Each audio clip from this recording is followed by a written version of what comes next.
화법과 작문 시간입니다. 오늘은 화법과 작문의 관습과 언어 문화에 대해서 공부하겠습니다. 여러분, 여기 관습이라는 말이 있고요. 언어 문화라는 말이 있어요. 이거의 정확한 의미를 알고 계시나요? 관습, 문화. 여러분 이 의미를 막연하게는 알고 계실 거예요. 근데 이게 나왔을 때 한 번쯤 좀 정확하게 알고 가는 것도 괜찮을 것 같아요. 그렇죠, 여러분? 궁금하죠? 관습과 문화의 정확한 의미와 이거의 차이는 뭘까요? 선생님이 궁금해서. 자, 그럼 한번 볼까요? 관습이라는 거. 여러분 언제 쓰세요? 관습. 자, 관습은 의미는 이래요. 한 사회에서 역사적으로 굳어진 전통적 행동, 양식이나 습관, 일정한 패턴 이렇게 말을 하고요. 문화는요. 자연 상태에서 벗어나 삶을 풍요롭고 편리하고 아름답게 만들어가고자 사회 구성원에 의해 습득, 공유, 전달이 되는 행동 양식 이렇게 나와요. 어떤 느낌인지 아시겠죠? 그러니까 관습이 좀 자연스럽게 만들어졌다면 문화는 좀 인위적으로 만들어진 그런 느낌이죠. 자, 그러면 오늘 배울 학습 목표를 살펴보겠습니다. 언어 공동체의 담화 관습과 작문 관습을 이해하겠대요. 언어는 대부분 계속 써왔던 거잖아요. 그러니까 자연스럽게 어떤 습득한 관습으로 말을 하는 것 같아요. 자, 그 다음 두 번째, 화법과 작문의 문화 발전에 기여하는 태도를 지닐 수 있다. 자, 문화 발전이라고 말을 하네요. 그러니까 자연스럽게 다 습득된 게 좋은 것도 있고, 안 좋은 것도 있고, 또는 시대에 뒤처지는 것도 있겠죠. 그러면 우리가 어떻게 하는 거예요? 좀 더 좋은 방향으로 인위적으로 발전시킬 수 있도록 태도를 지닐 수 있게 하는 게 오늘 학습의 목표인 것 같아요. 자, 그러면 이 단원을 학습하기 전에 보겠습니다. 주위 어른들과 대화할 때 사용하는 어휘나 표현 방식이 달라서 소통에 어려움을 겪었던 경험이 있는지 말해보자. 어떤 경우가 있었어요, 여러분? 저는 그냥 학생들이 이렇게 줄여 말하는 거 있잖아요. 줄여 말하는 거. 그런 거 이제 못 알아들을 때가 있죠. 그러면 물어봐요. 그럼 알려주는데 너무 재밌는 거예요. 그런 게. 이렇게 줄여서 말하는 게 재밌긴 하지만, 그렇지만 이제 평범하게 의사소통할 때는 좀 힘들겠죠. 그냥 저는 재밌었어요. 그런 게. 그리고 막 어휘, 막 띵작 이런 거 있죠. 띵작. 댕댕이. 막 머머리 이런 거.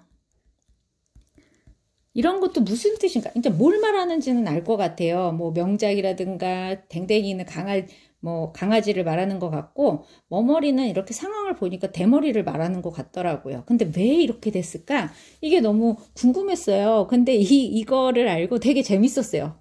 되게 재밌다. 물론 세종대왕님께서는 깜짝 놀라시겠지만 저는 좀 재밌었습니다. 근데 이거는 이제 재미고요. 의사소통할 때는 좀 힘들겠죠. 또는 당황스럽고 어른들이 이런 걸 들었을 때는 당황스러워서 좀 뭐라 그럴까. 얘네들이 나를 놀리나? 뭐 이런 생각도 들 수 있을 것 같아요. 그리고 여러분도 어른들이 막 말할 때 모르는 단어들이 분명히 있을 거예요. 저 사람이 말하는 저게 뭔가 그런 게 분명히 있을 겁니다. 자, 그러면 본문으로 내려가 보겠습니다. 지역마다 언어 문화가 다른 것처럼 언어 공동체마다 독특한 담화 관습과 작문 관습이 존재한다. 의사소통할 때는 이와 같은 담화 관습과 작문 관습의 특징을 고려하고 바람직한 언어 문화를 형성해 나가기 위한 태도를 갖추어야 한다. 여러분 여행을 간다거나 그럴 때 문화가 다른 곳에 가잖아요. 그러면 그쪽 문화를 이해하고 그 다음에 이제 그걸 따르고 그러는데, 자, 여기서는 뭐예요? 그런 지역이나 그런 문화가 아니라 어떤 거예요? 언어 공동체에 대해서 얘기를 하고 있어요. 그러면 이 언어 공동체는 뭘까요? 자, 이제 다음 단락 가보겠습니다. 언어 공동체의 담화 관습과 작문 관습을 볼 텐데요.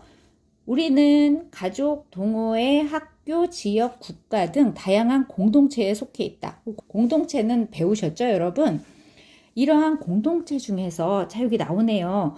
같은 언어를 사용하는 집단, 요거를 뭐라고 한다고요?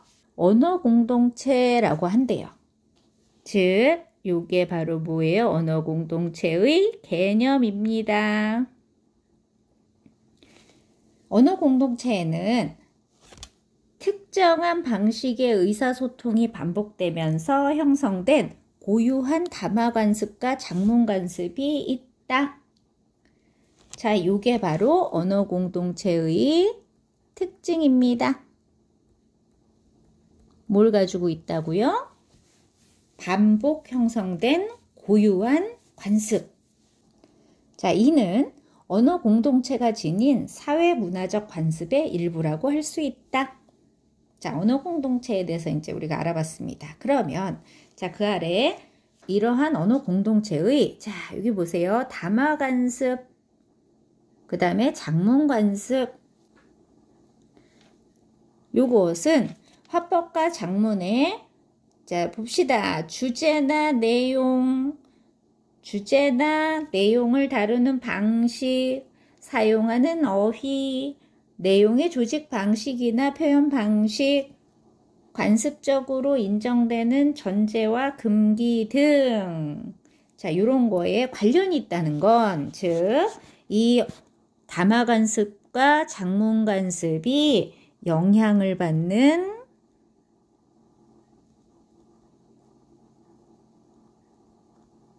요소들이라는 거죠. 즉, 담화 관습과 작문 관습은 이런 것들에 영향을 받습니다. 라고 말을 하는 거예요. 자, 이렇게 영향을 받기 때문에 첫 번째, 화법과 작문의 방법에 영향을 미칠 수 있고요. 또한 담화 관습과 작문 관습은 두 번째, 화자나 청자, 필자나 독자의 태도를 잠깐 넘어갔다 옵니다. 해석하는 일종의 기준으로도 작용하기도 합니다. 다시 앞으로 가서 정리하고 오겠습니다. 자, 이 두 가지는요. 담화 관습과 작문 관습의 기능입니다.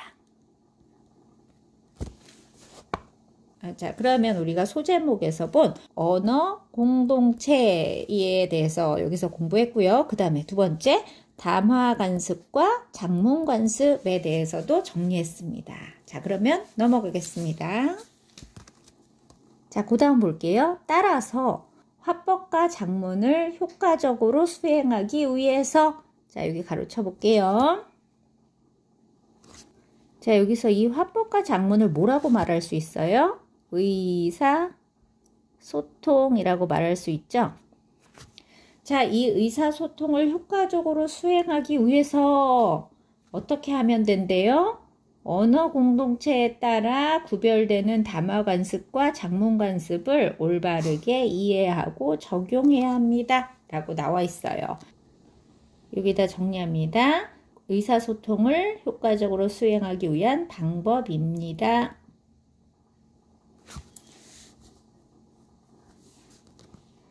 예를 들어 법조인들을 예로 들고 있네요.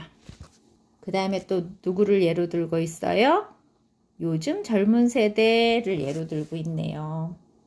그러니까 법조인들과 의사소통을 효과적으로 수행하기 위해서 어떻게 해야 된다는 거예요? 법률과 관련된 내용을 다루고 법률 용어를 사용하는 담화 관습, 판결문이라는 형식적 관습, 요거를 알면 아무래도 법조인들과 의사소통이 잘 되겠죠. 또한 요즘 젊은 세대가 어떻다는 걸 알아야 의사소통이 잘 되겠어요. 자기의 생각이나 감정을 직설적으로 표현하고 줄임말을 많이 사용하는 경향이 있다. 맘 상하면 안 돼요.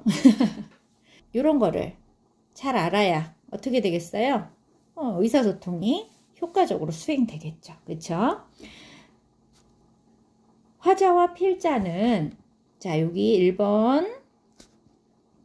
한 사람이 다양한 언어 공동체에 속할 수 있다는 것을 염두에 두고, 자, 2번째. 자기가 속한 언어 공동체의 담화와 관습을 이해하고 적용해야 할 뿐 아니라, 자, 3번째. 청자나 독자가 속한 언어 공동체의 담화 관습과 작문 관습도 고려해야 합니다. 라고 정리되어 있는데요. 이게 바로 뭐냐면 요거예요.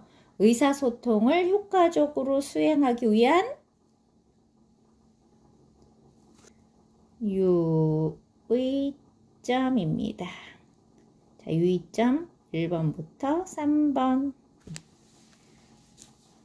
자, 정리하는 동안 옆에 보면요. 저 가수 완전 시강이죠. 볼 때마다 심쿵해요. 이 젊은 세대는 되게 자연스럽게 얘기를 해요. 근데 옆에 계신 할아버지는 물음표. 그쵸? 저도 이런 경험이 있는데요. 제가 이제 후배들이랑 모임이라기보다는 이제 후배들을 이렇게 만나는데, 제 생일날 모이기로 했어요. 근데 그 후배들이 저보다 10살, 11살이 어려요. 근데 그 후배들이 카톡으로 이렇게 저한테 문자를 했어요. 언니 생일 축하드려요. 그러면서 언제 만나요? 이렇게 보내면서 생선 생각하세요. 그러는 거예요. 생선 생각하래요. 그래서 저는 생선을 왜 생각하지? 라고 생각을 했어요. 진짜 생선을 왜 생각해야 되지? 라고 생각을 하다가 결론은 이랬어요. 이 후배들이 횟집에 가려고 그러는구나. 그래서 그 횟집에서 먹을 생선을 생각하라는 줄 알았어요. 진짜로. 근데 나중에 알고 보니까 그 생선이 뭐였어요? 여러분 생선 알죠? 여러분은? 저는 이제 알아요. 저도 써요. 그래서 후배들한테 요번에 너 생선 뭐 할 거야? 뭐 이렇게 생일 선물이죠. 이거 필기하니까 웃긴가? 저는 요 생선에 관련된 좀 의사소통을 효과적으로 수행하지 못한 경우가 있었죠. 어쨌든 그래서 결국은 생일 선물을 잘 받았습니다. 다 정리되셨죠? 자, 밑으로 내려갑니다. 자, 그러면 이제 언어 관습에 대해서 우리는 알아봤고요. 그 언어 관습에 따라서 어떻게 해야 한다. 그거에 대해서도 공부했습니다. 그러면 이제 그 다음으로 넘어가는 거죠. 그렇다면 바람직한 언어 문화의 발전에 기여하는 태도는 뭘까라는 거죠. 우리가 이제 계속 가지고 있는 거를 답습하는 것도 좋죠. 지켜나가는 것도 좋지만 좀 더 나은 언어 문화를 가지는 것도 또 좋겠죠. 뭔가를 계속 답습하다 보면 어때요? 문제가 생기기 마련입니다. 의사소통에 어려움이 생기기도 하고요. 그러면 우리는 어떻게 해야 된다? 그 언어 관습을 바람직한 언어 문화로 발전시켜야 한다는 거죠. 그럼 우리는 과연 그거에 기여하기 위해서 어떠한 태도를 가져야 하는가? 자, 태도 우리 3가지를 배울 거예요. 그럼 봅시다. 언어 공동체의 담화 관습과 작문 관습. 자, 요거는요. 사회 문화적 상황에 따라 지속적으로 변화해요. 자, 요런 특징을 가지는 거죠. 자, 그래서 자 봅시다. 과거의 담화 관습과 작문 관습이 현재의 사회 문화적 상황에 항상 부합하는 것은 아닙니다. 자, 여기 괄호로 묶어 놓을게요. 그러므로 언어 공동체의 담화 관습과 작문 관습을 비판적으로 수용해야 한다라고 나와요. 자, 수용해야 한다. 자, 여기 이렇게 정리해 봅니다. 언어 공동체의 담화 관습과 작문 관습을 비판적으로 수용해야 하는 뭐가 되냐면 이게 바로 이렇게 이유가 되는 거예요.